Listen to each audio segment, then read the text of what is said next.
Hello everyone, मेरा नाम है प्राची और आज मैं आपके लिए ले आई हूँ हिंदी और साहित्य उद्भव और विकास खा। ठीक है, तो ये सब्जेक्ट है आपका बीकॉम प्रोग्राम सेमेस्टर 2 में, या आपके पास कोई और कोर्स होगा उसमें भी आपको ये सब्जेक्ट मिलेगा। बिकॉज़ ये जो सब्जेक्ट है ये काफ़ी पूछा जाता है। ठीक है, और कई बच्चे इसको चुनते हैं और आपका पेपर नंबर 1 आपका हिंदी का है। और आपको जो है मोस्ट इम्पॉर्टेंट क्वेश्चंस जो हैं आपको इस वीडियो में मिल जाएंगे। ठीक है, इतने क्वेश्चंस आप कर जाइए और इतने क्वेश्चंस के आंसर्स आप अच्छे से याद करके या पढ़ कर के भी चले जाएंगे तो भी आप बहुत अच्छे मार्क्स जो है स्कोर कर सकते हो अपने एग्ज़ाम में, और आपके लिए बहुत हेल्पफुल होगा। ठीक है, तो ये वीडियो आपके लिए बहुत यूज़फुल प्रूफ होगी अगर आप इसको एंड तक देखते हैं और समझते हैं एक प्रॉपर वन शॉट हिंदी का। ठीक है, इसके अलावा आपको ये पीडीएफ का लिंक आपको मिल जाएगा व्हाट्सएप चैनल पे। व्हाट्सएप चैनल का लिंक आपको डिस्क्रिप्शन में मिल जाएगा। ठीक है, आइए शुरू करते हैं। अब सबसे पहला क्वेश्चन जो most important questions in PDF में रखे गए हैं, ये क्वेश्चंस आपको लास्ट 3 to 5 प्रीवियस ईयर्स में मोस्ट रिपीट होते हैं। तो बेटर देन कि आप सारा सिलेबस एक रात पहले करने बैठे, आप कुछ ऐसे क्वेश्चंस कर लीजिए जिनसे रिलेटेड और लिंक्ड ही सारे क्वेश्चंस आते हैं जो आप इजीली अटैम्प्ट कर सकते हो। हिंदी में सबको ही काफ़ी ज़्यादा प्रॉब्लम फेस करनी पड़ती है। हिंदी राइटिंग में भी टाइम लगता है और हिंदी को समझने में कुछ वर्ड्स क्रिएट करने में टफ़ होता है। ठीक है, तो करना क्या है, आपको बस ये पीडीएफ में अच्छे से जो मैं कराती जा रही हूँ आपको सिर्फ ये क्वेश्चंस करने हैं। ये मोस्ट इंपॉर्टेंट क्वेश्चन है, अगेन आई एम सेइंग, ये रिपीट होते हैं कई बार। ठीक है, तो सबसे पहला क्वेश्चन है आपका, हिंदी साहित्य युग विभाजन किस प्रकार किया है। इस क्वेश्चन को तो आप बिल्कुल अच्छे से घोल के पी जाइएगा, इतना इम्पॉर्टेंट है ये क्वेश्चन। देखो, सबसे पहले आदिकाल में कैसे हिंदी को जो है कैसे विभाजन किया गया है, हिंदी का एक तरीके से बर्थ पूछ लिया गया है इस क्वेश्चन में। आपको सिंपली आपको पढ़ना है कि एक आदिकाल सबसे पहला काल है जिसमें जो है हिंदी का विभाजन होता है। सब ये वाले काल में क्या होता था, राजपूतों की वीरता। ठीक है, और इसमें मेनली जो है प्रारंभिक हिंदी का यूज़ किया जाता था, मतलब बिल्कुल न्यूली हिंदी जो है इसमें यूज़ किया जाता था। प्रमुख रचनाएं आपको ज़रूर याद कर लेनी है। इसकी प्रमुख रचनाएं हैं आपकी पृथ्वीराज रासो और बसिलदेव रास। ठीक है, ज़रूर आपको ये पढ़ लेना है। ये 4 पॉइंट्स सिर्फ आप इतने एक्सप्लेन करके लिख के आइएगा पेपर में, आपको प्रॉपर मार्क्स मिलेंगे। नेक्स्ट आते हैं हम भक्ति काल पे। भक्ति काल में कैसे है आपका, इसको स्वर्ण युग कहा जाता था, इसको गोल्डन पीरियड कहा जाता था भक्ति काल को। ठीक है, और इसमें कौन सी भाषाएं बोली जाती थी, अवधी, ब्रज और खड़ी बोली इसमें बोली जाती थी। और 2 प्रमुख धाराएं थी, निर्गुण भक्ति और स्वगुण भक्ति। बहुत इंपॉर्टेंट है, आपको निर्गुण भक्ति में याद करना है कि कबीर, दादू और रैदास जो है इसमें इसके पाठ थे, तुलसीदास जी, और सूरदास और मीराबाई जो है सगुण भक्ति के। भक्ति काल जैसे उसकी शब्द से ही आप समझ रहे हो भक्ति काल में क्या है कि भक्ति जो है ईश्वर की भक्ति के ऊपर काफ़ी ज़्यादा कवियों ने हिंदी में इसको प्रमाणित किया था। ठीक है, रक्ति काल में आ जाइए। रक्ति काल में रीति काल में आपको क्या बोला गया है, इसमें श्रृंगार रस पर ज़्यादा फोकस किया गया था, श्रृंगार रस पे। और जितना भी शब्दों को, श्रृंगार रस आपका एक होता है कि शब्दों को जो है आप काफ़ी ज़्यादा डेकोरेट करके बोलते हैं। इसका मतलब ये है कि आप शब्दों को इतना प्रभावित रूप से करते हैं कि आप वाक्य में दूसरे शब्द बोल रहे होते हैं और उन शब्दों का मतलब जो है उसके कई अर्थ और कई खूबसूरत उसके अर्थ जो है निकल सकते हैं। ठीक है, इसकी प्रमुख भाषा थी ब्रज भाषा। ब्रज भाषा जो है इसमें बोली जाती थी। प्रमुख कवि जो हैं बिहारी और केवदास, चिंतामणि और घनानंद इसमें प्रमुख कवि रहे हैं। ठीक है, अब 4th नंबर पे आधुनिक काल आता है। 4th नंबर पे आपका आधुनिक काल आता है। आधुनिक काल से वर्तमान तक जो आज तक चलता आ रहा है, ठीक है, ये सुधार और राष्ट्रीय चेतना, स्वतंत्रता संग्राम, यथार्थवाद और प्रयोगवाद से जुड़ा है। इसकी प्रमुख रचनाएँ जो है भारतेंदु हरिश्चंद्र, प्रेमचंद, जयशंकर प्रसाद, निराला, महादेवी वर्मा आदि। आप आज भी इनमें से कई कवियों के आप स्टोरीज़ पढ़ चुके होंगे अपनी क्लासेस में, जब आप स्कूल में थे, या अभी भी आप कई ज़्यादा स्टोरीज़ इनकी पढ़ते होंगे।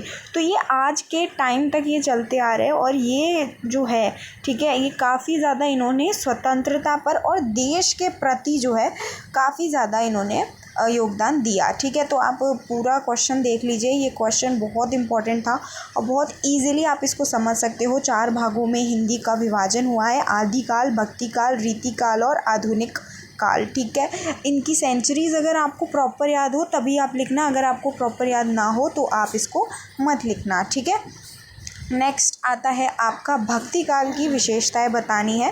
भक्ति काल की विशेषता बतानी है। देखिए, विशेषताएं आपको किसी भी काल की पूछी जा सकती हैं। आपको बिल्कुल तैयारी रखनी है अपनी, कुछ कुछ पॉइंट्स हर एक काल के ऊपर में। ठीक है, तो भक्ति काल की विशेषताएं आप लिख दोगे। आंसर कैसे लिखोगे? आप पॉइंट्स में आंसर लिखोगे। ठीक है, आपको पॉइंट्स में आंसर लिखना है और फिर उसको एक्सप्लेन करना है। जितने मार्क्स का क्वेश्चन है ना, उतने आप मार्क्स का अगर आप पॉइंट्स लिख देंगे तो बिल्कुल आपको सही मार्क्स मिल जाएंगे। अब प्रमुख कवि, आपको हर काल के प्रमुख कवि जैसे मैंने ऊपर कहा आपको पढ़ लेने हैं। सबसे पहले तो कबीर जो थे भक्ति काल में थे, मीरा भाई थी। ठीक है, और आपके बहुत सारे जो कवि जो हैं इसमें इंक्लूडेड थे। तो किसी भी एक कवि की कोई भी आपने अगर लाइन लिख दी तो ये सबसे ज़्यादा इम्प्रेसिव आपका आंसर हो जाएगा। देखिए, जैसे इसमें एक लाइन लिखी हुई है, वैसे ये तो काफ़ी मुश्किल होगी आपको याद करना, लेकिन स्टिल अगर आपको याद होती है तो आप करके जा सकते हैं। अदरवाइज़ नहीं होती है तो गलत मत लिखना, बेशक से मत लिखना, लेकिन गलत मत लिखना। ठीक है, next you have Tulsidas. Tulsidas जो हैं आप उनके बारे में लिख सकते हो। ये सगुण राम भक्ति के प्रमुख थे। ठीक है, आप लिख सकते हो। ठीक है, उसके बाद आपको आता है कि इनकी भाषा कौन सी थी। इनकी भाषा थी अवधी व्रज। उसके बाद सूरदास लिख सकते हो आप। ठीक है, सूरदास जो कौन थे, ये भी कृष्ण भक्ति थे। मीराबाई तो आपने सब सुना ही है। मीरा कौन थी? कृष्ण के प्रतीक में कृष्ण की बहुत बड़ी भक्त थी। ठीक है, सूरदास भी कृष्ण के थे और आपकी मीराबाई भी कृष्ण भक्त थी। ठीक है, अब इनके कुछ कुछ पॉइंट्स आप कर सकते हो और कुछ कुछ जैसे लाइन अगर आपको याद होती है तो आप लिख लो, नहीं होती है तो कोई बात नहीं है, कोई प्रॉब्लम नहीं है। आपको सिर्फ ये लिखना है कि उनकी भक्ति किसके लिए थी, आपको सिर्फ ये याद कर लेना है, दैट विल बी इनफ। अब आते हैं हिंदी भाषा का विकास कैसे हुआ। अगेन इम्पॉर्टेंट, इसमें आपको सिर्फ ये बात याद रखनी है कि इन चरणों में जो है हिंदी भाषा का विकास हुआ। देखो, ठीक है, इन चरणों में सबसे पहले तो संस्कृत से प्राकृतिक रूप में आई हिंदी भाषा, फिर प्राकृतिक से अपभ्रंश रूप में, फिर आधुनिक हिंदी के इस क्रम में जो है। ठीक है, ये क्रम ज़रूर याद रखना है। देखिए, आगे भी आपको ये क्रम बताया गया है। सबसे पहले संस्कृत युग रहा था। ठीक है, उसके बाद प्राकृतिक युग। देखिए, कई ग्रंथ जो हैं, कई ग्रंथ और कई चीज़ें जो हैं पूरे पूरे युग की आप देख सकते हो। ठीक है, पूरे भाषा अडेप्ट की गई है, समझ रहे हो बात को। ठीक है, इसमें देखिए सदी भी लिखी है। ठीक है, और हिंदी भाषा जो आज हम बोल रहे हैं, जो आज हम सुनते हैं, समझते हैं, इसका जन्म संस्कृत भाषा से हुआ है। संस्कृत से फिर प्राकृतिक बनी, प्राकृतिक से फिर अपभ्रंश बनी, अपभ्रंश से फिर प्रारंभिक, और फिर आज जो है हम आधुनिक हिंदी का प्रयोग करते हैं वर्तमान में। ठीक है, आते हैं अब हम नेक्स्ट पे। हिंदी साहित्य में आदि काल की विशेषता बताइए। देखिए, अगेन मैंने आपको कहा था कोई सा भी काल पूछा जा सकता है आपसे, भक्ति काल भी पूछा जा सकता है। अब कबीर की विशेषताएं ऐसे ही अगेन जैसे कोई भी काल के बारे में पूछा जा सकता है जो कि बहुत इंपॉर्टेंट है, उसी तरीके से किसी भी कवि के बारे में पूछा जा सकता है। आपको क्या करना है, आपको प्रॉपर पूरी पूरी लाइन और पूरा पूरा उनका जीवनी आपको याद नहीं करनी है। आपको सिर्फ इतना याद करना है कि उनका जो कंटेक्स्ट होता था लिखने का, कविताएं या जो भी स्टोरी ग्रंथ जो लिखते थे, उनका कंटेक्स्ट क्या होता था। ठीक है, वो किसके ऊपर लिखते थे। जैसे मीराबाई कृष्ण के ऊपर लिखती थी, कबीरदास किस पे, निपुण भक्ति पे लिखते थे। ठीक है, कबीरदास जी। ठीक है, इन्होंने किस किस बातों पर बताया है। देखिए, समाज सुधारक दृष्टिकोण पे ये लिखते थे, भाषा पे लिखते थे, छंद देते थे धोआ, और दर्शन काफ़ी ज़्यादा, और लोक प्रयोजन भी आम जनता की शैली में भी रचना इन्होंने करी है। अब नेक्स्ट पे देखिए, अगेन आपको तुलसीदास जी के बारे में पूछ लिया गया है। तुलसीदास जी किस बारे में लिखते थे, उनकी विशेषताएं क्या है। विशेषता में आप यही लिखोगे। विशेषता में सबसे पहले तो आपको यही लिखना है कि ये काफ़ी ज़्यादा इन्होंने हिंदी पर जो है अपना जो है काफ़ी ज़्यादा योगदान दिया है, ठीक है। देन यू हैव कि अब वो किस में लिखते थे, सबसे पहले तो लोक भाषा में लिखते थे, नैतिक शिक्षा के बारे में लिखते थे, श्रवणीय काव्य, राम के गुणगान काफ़ी ज़्यादा गाते थे। राम के कौन थे, तुलसीदास जी थे। कृष्ण के कौन थे, सूरदास जी, ठीक है। देखिए नेक्स्ट क्वेश्चन आपका सूरदास के ऊपर ही है। तो आपको ये भक्ति काल के जो कवि हैं ना, जितने भी 4 कवि हैं टोटल, ठीक है, भक्ति काल के आपके 4 कवि हैं। एक तो आपके हैं कबीरदास, दूसरे आपके तुलसीदास जो कि राम जी के ऊपर लिखते थे। देन यू हैव आपके सूरदास जो कि आपके कृष्ण जी के ऊपर लिखते थे। फिर मीराबाई जो कि आपकी लिखती थी कृष्ण की भक्ति और प्रेम साधना पे वो ज़्यादातर लिखती थी, ठीक है। अब आते हैं हम नेक्स्ट, सूरदास के बारे में सेम आ गया। अब आते हैं रीति काल की विशेषताएं। देखिए हर काल को और हर उसको आपको पढ़ लेना है, वो बहुत ज़रूरी है। कोई भी आपसे पूछा जा सकता है, कुछ भी पूछा जा सकता है, किसी की भी प्रधानता पूछी जा सकती है कि अच्छा रीति काल में सबसे ज़्यादा प्रधानता हमारी श्रृंगार रस की होती थी। और प्रमुख कवि कौन कौन थे आपके, एक तो बिहारी, केशवदास, घनानंद और आपके चिंतामणि जी। कौन थे, चिंतामणि त्रिपाठी, ठीक है। अब इनका क्या क्या था, देखिए मैंने आपको बता दिया कि भक्ति काल के जितने भी कवि हैं उनमें से ज़रूर पूछा जाएगा। इतना तो आप पढ़ पढ़ के भी समझ गए होंगे, ठीक है। और ये आप एक तरीके से लगा लीजिए, मैं आपको वन शॉट दे रही हूँ कि जो इम्पॉर्टेंट है, जो ज़्यादा पूछा जाता है, बहुत बार पूछा जाता है, वही इसमें आता है। तो अब तक आप समझ चुके होंगे कि हिंदी की इसमें हिस्ट्री ज़्यादा पूछी गई है, ठीक है। अब हमें बताना है आधुनिक हिंदी गद्य, ठीक है, किसने किया और उसकी विशेषताएं क्या हैं। तो आधुनिक हिंदी गद्य का प्रारंभ जो है आपका भारतेंदु हरिश्चंद्र ने किया था, ठीक है। उनका जन्मदाता माना जाता है। अब उसकी विशेषता क्या है, देखिए एक तो सरल और स्पष्ट भाषा है, सामाजिक, देखिए आप इसमें पॉइंट्स खुद बना के भी लिख सकते हैं, ठीक है। अब हरिश्चंद्र भारतेंदु के बारे में आप ज़रूर कर लीजिएगा। जैसे मैंने आपको 4 भक्ति काल के जो भी कवि हैं आपके कबीरदास, तुलसीदास, सूरदास, मीराबाई, और आपका ये आता है रीति काल में आपके ये भारतेंदु हरिश्चंद्र, ये आपको ज़रूर करना है। नहीं सॉरी, ये आपके आधुनिक काल के हैं भारतेंदु हरिश्चंद्र, आपको इनमें से ज़रूर कर लेना है, ठीक है। भारतेंदु हरिश्चंद्र भी बहुत इम्पॉर्टेंट हैं, इनके बारे में काफ़ी ज़्यादा पूछा जाता है। और इन्होंने गद्य का जो है विकास किया था, देश प्रेम की और समाज को लेकर के जो है सबसे ज़्यादा इन्होंने ही अपनी कविताओं में और हिंदी में सबसे ज़्यादा इन्होंने ही योगदान दिया। उन्होंने अपनी साहित्यिक जो कथाएं वो लिखते थे, ठीक है। जैसे कि आप भक्ति काल में देखते हो वो तो काव्य सब लिखते थे, लेकिन गद्य कौन लिखता था, गद्य की आपकी हरिश्चंद्र युग में, भारतेंदु युग में शुरुआत हुई थी। पहले उससे पहले सब काव्य लिखते थे। हिंदी साहित्य जो आज हम पढ़ रहे हैं, जो हम गद्य करते हैं, अनसीन पैसेज जो जिसको आप बोलते हो इंग्लिश में, वो सब की किसने शुरुआत करी थी। अब आता है द्विवेदी युग की प्रमुख, अब द्विवेदी युग की प्रमुख विशेषताएं क्या हैं। देखिए द्विवेदी युग भी आपका आधुनिक काल में आता है, ठीक है। इसमें भी हिंदी साहित्य में काफ़ी ज़्यादा काम हुआ, भाषा शुद्धि पर आंदोलन इन्होंने किया गया, ठीक है। कई बार ऐसा होता था कि युग में, आज के टाइम पे ही इवन आप देख लो, हिंदी के जो शब्द हैं वो बहुत गलत रूप से बोले जाते हैं, उनकी प्रोनाउंसिएशन अलग है, लेकिन लोग जो है गलत बोलते हैं या गलत लिखते हैं। तो उस पे आंदोलन आपका द्विवेदी युग में हुआ था।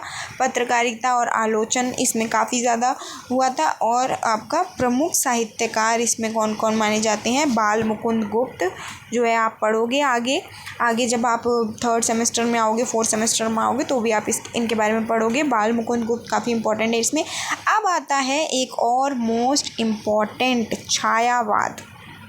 छायावाद की आपको विशेषता है। ये तो क्वेश्चन आपका ज़रूर आएगा, मैं गारंटी से कह सकती हूँ छायावाद से रिलेटेड एक क्वेश्चन ज़रूर आएगा, ठीक है। छायावाद क्या है, बहुत इजी भी है, ठीक है। इसमें क्या है, व्यक्ति की आत्मा और प्रेम के प्रति भावों को ज़्यादा इसमें व्यक्त किया गया था। छायावाद से काफ़ी क्वेश्चन बनते हैं और कई बार प्रीवियस ईयर में मैंने देखे हैं, जो भी प्रीवियस ईयर उठा के सबसे ज़्यादा छायावाद से क्वेश्चन आए हैं। ठीक है, इसमें व्यक्तिवाद, पर्सनालिटी के ऊपर, ठीक है, प्राकृतिक चरित्रण कि इंसान के मन में भाव क्या है, फिर आपका प्रेम और इसमें इमोशंस आप कहोगे, इमोशन जो है आपका छायावाद में इमोशन से रिलेटेड आपको लिखना है और इससे अच्छा तो आप लिख ही नहीं सकते हो आंसर जब इमोशंस पे आंसर आ गया। रहस्यवाद, ठीक है, आत्मा और परमात्मा का आध्यात्मिक संबंध, ये इसमें सबसे इम्पॉर्टेंट है छायावाद में, रहस्यवाद, ठीक है, आत्मा और परमात्मा का मिलन, ठीक है। आपका सांकेतिकता, कविता में प्राकृतिक और संकेतों का प्रयोग। इसके प्रमुख कवि कौन है? इन सब का नाम आई बेट आपने ज़रूर पढ़ा होगा या सुना होगा अपने स्कूल के दिनों में, ठीक है, आपने ज़रूर करा होगा। देखिए, जयशंकर प्रसाद की भी स्टोरीज आपने पढ़ी होगी, सूर्यकांत त्रिपाठी निराला की स्टोरी आपने पढ़ी होगी, महादेवी वर्मा, सुमित्रा नंदन पत, ये आपने सब हिंदी में पढ़ा होगा अपने स्कूली दिनों में।